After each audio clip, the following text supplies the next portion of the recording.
তো দর্শক শ্রোতা, আজকের মানিকগঞ্জের একটি ঘটনা দেখে আসলে খুবই মর্মাহত হলাম, খুবই কষ্ট পেলাম। দেখলাম একজন দাড়িওয়ালা ব্যক্তিকে ধাড়ি ধরে তারপরে তাকে মারছে। কি কারণে? সে কম্পিউটারে কাজ করার জন্য এসেছে, সেই কাজ কেন ফ্রি করে দিল না। এক সন্ত্রাসী, টাকলা এক সন্ত্রাসী দেখলাম তাকে হেনস্থা করছে। সেটা কি ধরে? আল্লাহ রসুলের দাড়ি ধরে। চিন্তা করতে পারেন যে 5ই আগস্টের পরে, ফ্যাসিস্ট হাসিনা পালানোর পরে, এরপরে এই ধরনের সন্ত্রাসীদের কিভাবে উত্থান হলো, সেটা একটা ভাবার বিষয়। যে সে সন্ত্রাসী ফ্রি কাজ করাতে গিয়ে চাঁদা দাবি করেছে যে তাকে ফ্রি কাজ করতে দিতে হবে, ফ্রি কাজ করিয়ে নিবে।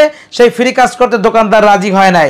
মাশাআল্লাহ, দোকানদারে দেখলাম যে সুন্দর দাড়ি টুপি, আর সেই দাড়ির উপরে আঘাত করেছে এই যে টাকলা মুরাদের বংশধর। কারণ টাকলা মুরাদও কিন্তু ঠিক কাজ করেছিল যে ইসলাম সংবিধানে রাখবো না, কিন্তু আজকে টাকলা মুরাদ কোথায়? টাকলা মুরাদ কিন্তু আজকে নাই, কিন্তু ওই টাকলার বংশধর আজকে আমরা দেখতে পেলাম মানিকগঞ্জে একজন আল্লাহ রসুলের উম্মত সুন্দরভাবে দাড়ি রেখেছে। সেই দাড়ি ধরে এইভাবে বারবার তাকে অপমান করতেছিল। যারা বাংলাদেশের যারা প্রশাসনে রয়েছেন তাদেরকে আমি বলবো, আপনারা অতি দ্রুত এই টাকলা সন্ত্রাসীকে ধরে সর্বোচ্চ আইনের আওতায় নিয়ে আসবেন, আর এই টাকলা সন্ত্রাসীকে কঠিনতম কঠিন বিচারের আওতায় আনতে হবে।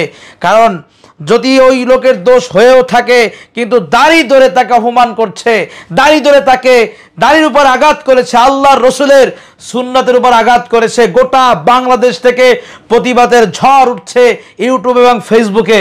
আপনারা সবাই দেখেছেন ইতিপূর্বে, কিন্তু সোশ্যাল মিডিয়াতে কঠিনতম কঠিন ভাইরাল হয়েছে এই ভিডিওটা। তো আসলে আপনারা যেই বিষয়টা আপনারা আমার ভিডিওর পাশে দেখতে পেলেন যে কিভাবে অপমানিত করছে, লাঞ্ছিত করছে এই টাকলার মতো একজন আবার টাকলা সন্ত্রাসীর উৎখাত হয়েছে। তো আমরা অতি দ্রুত এটার বিচার প্রকাশ্যে দেখতে চাই। একজন দাড়িওয়ালাকে এইভাবে দাড়ি ধরে আল্লাহ রসুলের সুন্নাত টেনে হেসড়িয়ে যেভাবে অপমান করেছে, মারধর করেছে, প্রকাশ্যে তার বিচার আমরা দেখতে চাই। আজকের আমি অনুরোধ করব আপনাদের সকলকে, এই ভিডিওটা প্রচুর পরিমাণে শেয়ার করবেন, প্রচুর পরিমাণে শেয়ার করে ভাইরাল করে দিবেন, কারণ এই ভিডিওটা সবাই দেখা।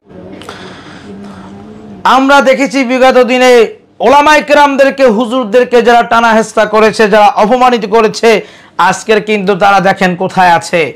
এখনো যারা ওলামায়ে কেরামদের উপরে, আলেমদের উপরে যারা নির্যাতন করবে, তাদের কোনো ছাড় দেওয়া হবে না। আজকের দাড়িওয়ালা টুপিওয়ালারা তারা বাংলাদেশে সুন্দরভাবে বসবাস করতে পারবে না।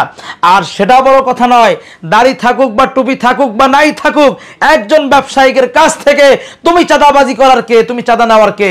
তুমি টাকলা মুরাদের উত্তরসূরি, তোমার এত বড় ক্ষমতা, তুমি তার কাছ থেকে চাঁদা নিবা? কারণ তার ব্যবসা করে সে খাচ্ছে, তুমি ব্যবসা করে খেতে পারো না, তুমি মানুষের রিজিকে হাত দিচ্ছ, তাদের কাছ থেকে চাঁদা নিচ্ছ, তুমি কত বড় নেতা হয়ে গিয়েছ। আমরা সবাই এই টাকলা মুরাদের উত্তরসূরি আরেকজন টাকলার আমরা বিচার চাচ্ছি। আজকের ভিডিওটা আপনারা প্রচুর পরিমাণে শেয়ার করে ভাইরাল করবেন।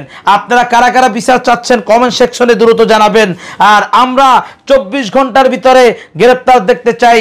আপনারা দেখতে পেয়েছেন এই যে টাকলার উত্তরসূরি, সে যেভাবে আক্রমণ করেছে, মনে হচ্ছিল এই ব্যবসায়িককে হত্যা করার জন্যই আক্রমণ করেছে, এমনভাবে ভাব নিয়েছে। এর কারণটা কোথায়? চাঁদা দিতে রাজি না। আমি বলবো, যার কাছে, যেই ব্যবসায়িকের কাছে চাঁদা চাবে, জুতা উঠিয়ে তারপর ঠাস ঠাস করে মেরে দিবেন। কিন্তু এই ভাই কিন্তু কিছু বলে নাই, বলা উচিত ছিল, কারণ ও যে পাতি হোক আর যে নেতা হোক, ওটা দেখার টাইম নাই। আমরা দেখেছি বাংলাদেশে জুলুম, নির্যাতন, অত্যাচার আরো বেড়ে যাচ্ছে। যারাই ইসলামের বিপক্ষে, রাসূলের বিপক্ষে চাঁদাবাজি করবে, আর তাদের আল্লাহ রসুল এবং আল্লাহর বিপক্ষে যারা কথা বলবে, তাদেরকে কোনো ছাড় হবে না। সে যে যত বড় নেতা হোক আর পাতা হোক, সেটা দেখার আমাদের টাইম নাই। আমরা প্রতিবাদ করেই যাব ইনশাল্লাহ। অনেকদিন পর আপনাদের সামনে সেই বর্জ্য কণ্ঠ নিয়ে আবারও প্রতিবাদ করলাম, কারণ যখন দেখলাম রাসূলের সুন্নাত তরিকার উপরে হামলা করেছে, তখন আর সেটা মেনে নেওয়া যায় না। আমরা সবাই ওকে ধরে জেল হাজতে পাঠিয়ে তারপরে কঠিনতম কঠিন শাস্তির আওতায় নিয়ে আসবে ইনশাআল্লাহ। আর ভিডিওটি প্রচুর পরিমাণে শেয়ার করে সকল প্রশাসন ভাইদের সম্মুখে নেওয়ার মতো ব্যবস্থা করবেন। ভালো থাকুন, বিদায় নিচ্ছি। আবার পরবর্তীতে যদি কোনো ইসলামের উপর আঘাত আসে, ইনশাআল্লাহ আমরা আবারও ভিডিও নিয়ে আপনাদের সামনে হাজির হব। আসসালামু আলাইকুম ওয়া রাহমাতুল্লাহি ওয়া বারাকাতুহু।